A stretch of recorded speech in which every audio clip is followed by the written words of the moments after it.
action. Right, so part 3, and we're now indoors in the warm, without sunglasses, but still with a moderate amount of blankets, covering from the very strange weather that we have here. So thank you for what you've shared. I think we've I think hopefully you conveyed, I think, a real sense of the pain behind this stuff. Yeah. Which is very real. Right. So, and we're just looking then at if you like a normal couple, if there is such a thing. But retroactive jealousy, which we both have a deep understanding of, that adds a whole new level of pain and difficulty into the mix. Yeah, absolutely. And if I kind of give you a bit of an expansion on this scenario, so let's say that, because one of the things that we're both aware of is that during childhood sexual abuse, people experience a whole range of feelings, but at times they experience pleasure. Yes. And the pleasure, generally speaking, is just because a touch to the genitals is supposed to feel good. So even if it's in the context of an unwanted, horrible, violating act, there can be moments where it's pleasurable. And also, if a child is very neglected, and gets no contact at all, then sometimes they will tolerate sexual abuse in order to get the love and the connection. So there's all those kind of things going on. But what about would a partner understand that if they've got retroactive jealousy? How would the retroactive jealousy get triggered in this? Yes, I think it can. I think we'll shorten that to RJ if that's okay for our viewers. But I think most of you guys, hopefully watching, will have some understanding of RJ, so we don't need to kind of unpack that too much. But absolutely, I think it does. It adds another layer of complexity and pain to the whole thing, really. And then, as we said in part 2, I think it becomes even more important for the partner. Let's say the partner has RJ and the one who's disclosed does not. But for the partner, then it's even more important to kind of take care of their feelings and to process that in a way that doesn't harm the person who's disclosed, the victim. I think, again, there's a whole range of feelings and emotions that can come up with this kind of scenario. In my experience so far of working with clients, with this kind of difficulty, quite often I feel that, again, as we said before, they're really quite primal and early, if you like. And when I say primal, early, what I mean is young.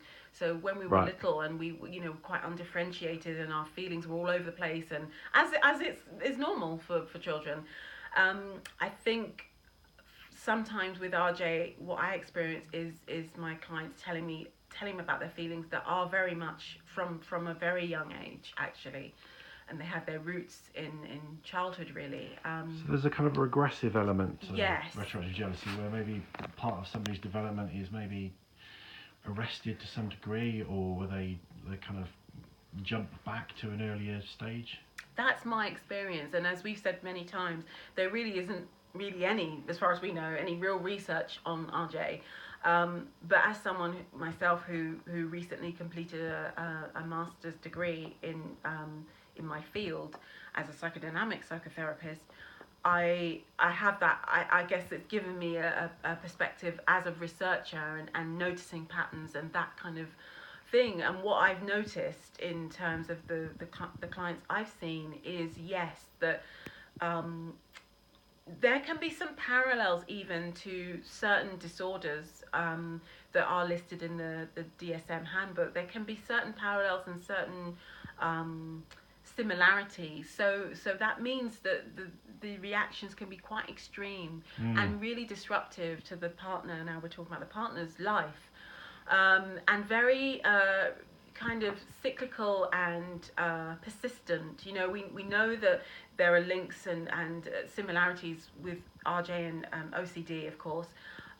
Although saying that, as I've said maybe elsewhere, I have my thoughts about that and my own theories around that, and some reservations actually, because I feel that there's a risk of oversimplifying the nature of RJ and missing the fact that in my experience it comes in slightly different form for everybody.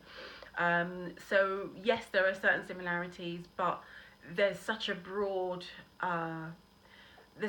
spectrum in the way that it manifests for each individual, that it's not like you can just say, oh, this one size fits all. Yeah. I think it's important to state, really. And I think this is one of the reasons why, blowing our own trumpets a little bit here and doing a kind of a bit of a commercial break, is that the advantages of seeing a psychotherapist when you're suffering with this kind of condition that can deal with the complexities of it, rather than just working a kind of like say a one size fits all kind of program, because there is so much diversity in people.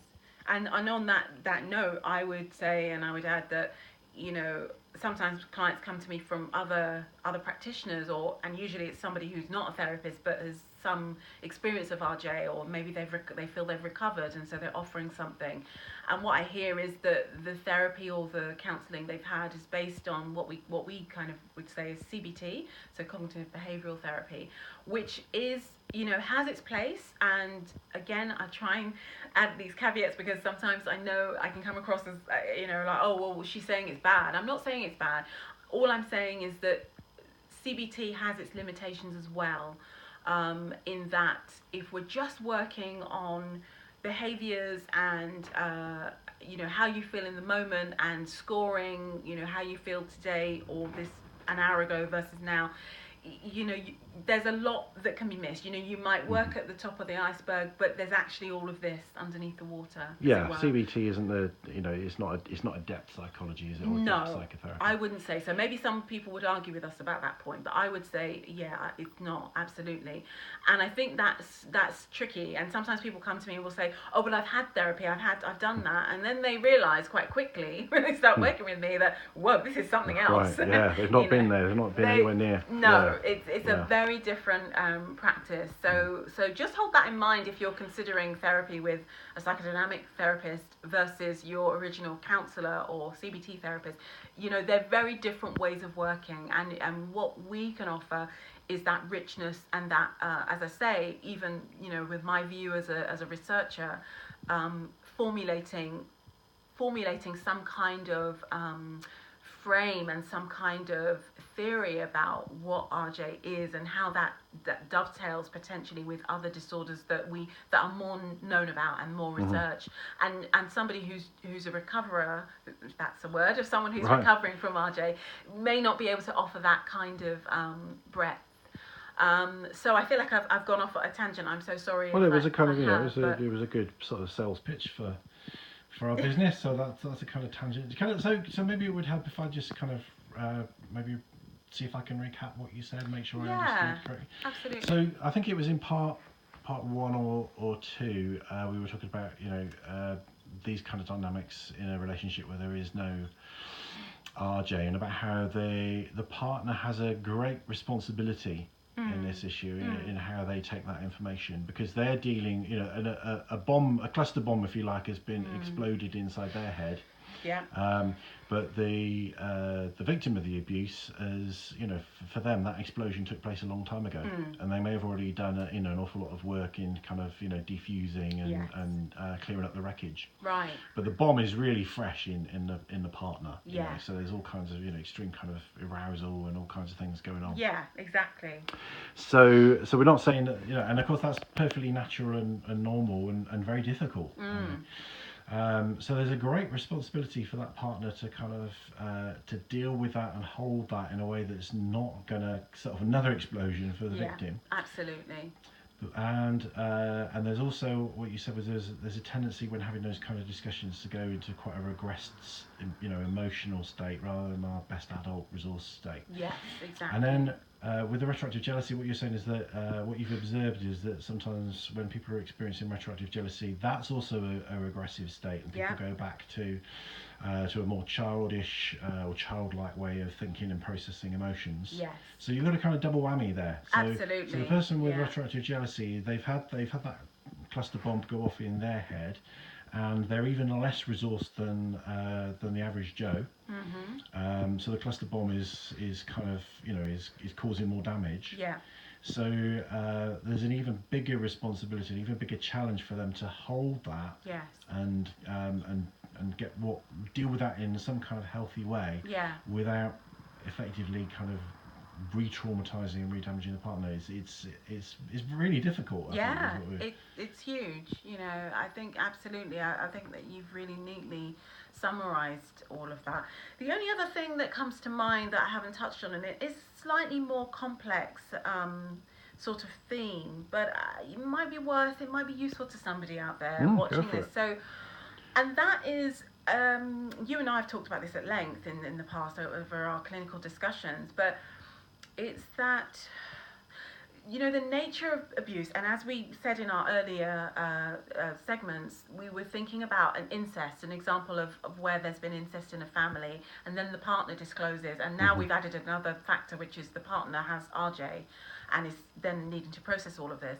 But the thing with abuse, particularly with incest, is that there are so many feelings. In the original trauma, there are so many feelings that are kind of disassociated, and there's an energy and a power, and the devastating power to this kind of trauma that seems, in my experience, to persist into the future. So usually for the victim, I'm usually, I have a lot of experience in my clinical practice, and predominantly my private practice, separate to RJ, is sadly victims who have experienced incest, not even just sexual abuse, but incest. So that is something I know something about, and so this is based on my clinical experience, that those undifferentiated feelings, that energy, you could almost call it a psychic energy, or and of course, as we know with abuse, the disowned parts of the abuser, the shame,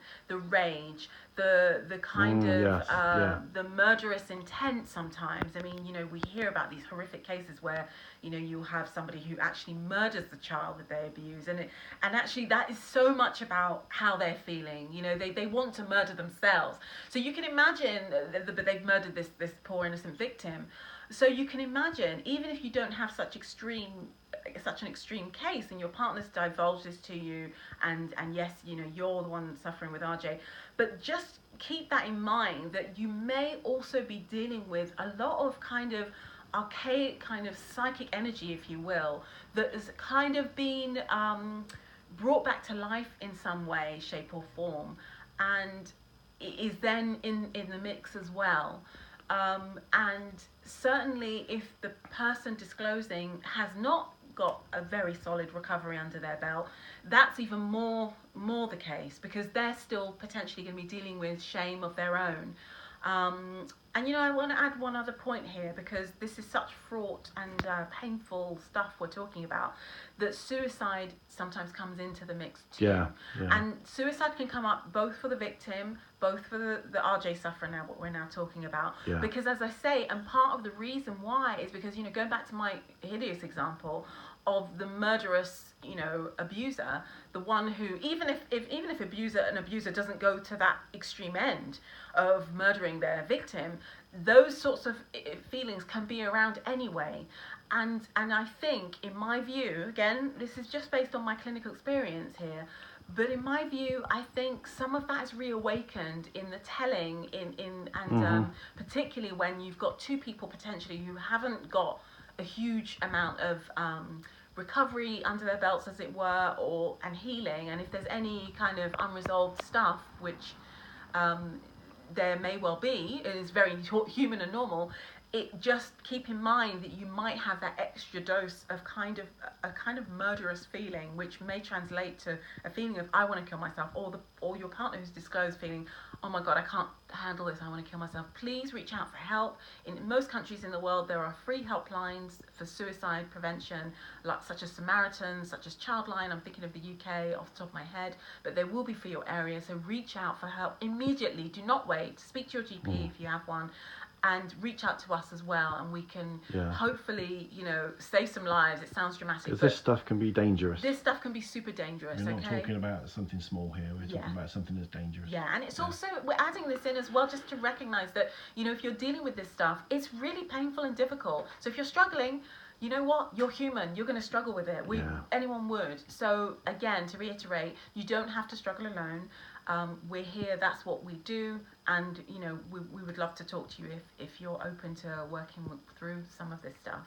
Absolutely. Well, so much you said. You touched on so many really big things in such a short time, and we're going to have to cut the video because of the length, which is really annoying, because I think it would be great to have gone into some of these things in a little bit more depth. But ladies and gentlemen, from YouTube and Patreon land, you know, I'm sure you will be hearing a lot more. I hope you'll be hearing a lot more from Gwendoline, and she'll be sharing more of her thoughts with us on this channel.